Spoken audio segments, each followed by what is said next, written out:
Приветствуем наших подписчиков и гостей канала Эзотерика для тебя. Друзья, мы вас всех приветствуем в изобилии и достатке.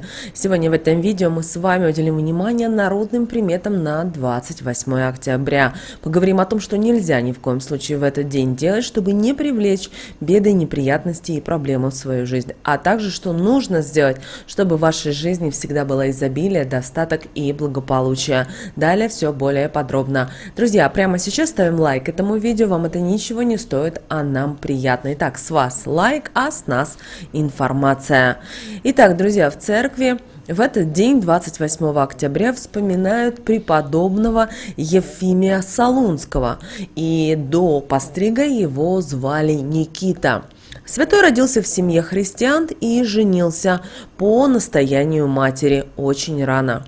Ефимий всем сердцем стремился посвятить себя служению Богу, вести праведный образ жизни и отринуть мирское. В 18 лет он покинул жену и дочь и постригся в монахи на Олимпе. Святой жил 16 лет с другими монахами в общежитии, после чего принял великую схиму и ушел в отшельничество на гору Афон. Вместе со вторым отшельником Иосифом Ефимий соревновался в аскетичности. Слава о подвижнике начала распространяться по округе, и святой перебрался на остров Святого Евстратия, затем в Салоники, где принял подвиг столпничества, то есть непрерывно молился на столпе. После кончины Иосифа поселился на горе Перестера. Там стоял полуразрушенный монастырь, который Ефимий восстановил. Отшельник обосновал в обновленном здании монашескую обитель, затем женский монастырь, и в нем поселились многие его родные, ставшие христианками, благодаря проповедям святого. Святой проследил, чтобы быт в монастырях наладился, и после этого вернулся на Афон. В народе по традиции народного календаря 28 октября отмечают смотрины льна. И такое название дали этому дню, потому что сегодня у наших предков было принято обрабатывать лен. Также этот день еще в народе называли как День Ефимия Осеннего. Пока природа готовилась к наступлению зимы, наши предки старались защититься от злых духов. На Руси верили, что в это время изгнанная нечистая сила возвращается. Именно по ее вине портилась одежда, еда и билась посуда. Если в доме происходили странные вещи, то нужно было обязательно в этот день помолиться Ефиму. Именно он был в силах помочь напуганным домочадцам. По народным приметам, с этого осеннего времени становилось очень холодно. Зима вступала в свои права, а вместе с ней, согласно поверью, и активизировалась и нечисть. Говорили в народе, что 28 октября может за прялку усесться кикимора и всю работу испортить. И чтобы не допустить этого, осеняли прялку крестным знамением и молились обязательно святому Ефимию. Наши предки верили, что кикимора – это души умерших или же украденных темной силой детишек. Если удавалось поймать нечисть и остричь крестом, то превращалась она в человека. Правда, либо в некрасивого, либо в слабоумного. На Ефима Благочестивого было принято проводить мытье и трепание льна. Били волокнами об столб или стену, а также мяли с помощью дощечек лопатообразной или ножевидной формы, изготовленных из хвойных деревьев. Работу проводили в бане, в пустом хлеву или в теплой, но не жилой избе, поскольку от льна было очень много грязи. Если позволяла погода, то, конечно, делали все это на улице. Работали с песнями, разговорами и частушками. Девушек ставили на сортировку льна по цвету, качеству, используя каждый для разных нужд. Отходы тоже не выбрасывали, потому что делали жгуты, веревки, подстилку для домашней скотины и конопатили щели. По народной примете, нить, спряденная на Ефима, это отличное средство от всех болезней. Ее хранили отдельно от других и обвязывали запястье заболевшему. Он с ней ходил до тех пор, пока не шел на поправку. Также эту ниточку надевали во время эпидемии. В старину на Руси верили в одну народную примету, что 28 октября нельзя заниматься тяжелой домашней работой, а также проводить генеральную уборку. Дело в том, что обычно с этого времени нечисть и темные силы становились особенно активными и начинали вредить людям, мешать в хозяйстве и работе по дому.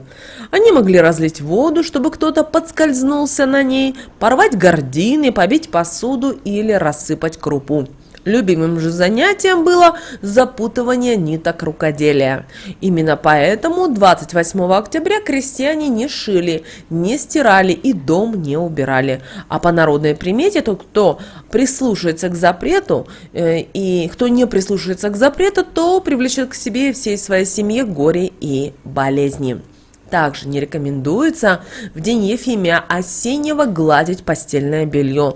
Тот, кто на него ляжет, притянет к себе разные болезни и тем самым укоротит свою жизнь. Однако 28 октября спать на прежней постели тоже не стоило. Сегодня надо поменять белье, тогда в жизни наступят положительные перемены. Нельзя и на Ефимия Осеннего заниматься починкой поломанных вещей. Тот, кто нарушит данный запрет, может серьезно травмироваться. К тому же отремонтированное не будет долго держаться, и очень скоро придется снова это все чинить или же вовсе утилизировать. 28 октября нельзя девушкам и женщинам было плести косы. По народной примете, во время их плетения можно вплести в свою судьбу болезни, неприятности и финансовые трудности. Сегодня надо выбрать другую прическу, но с распущенными волосами. И не стоит ходить.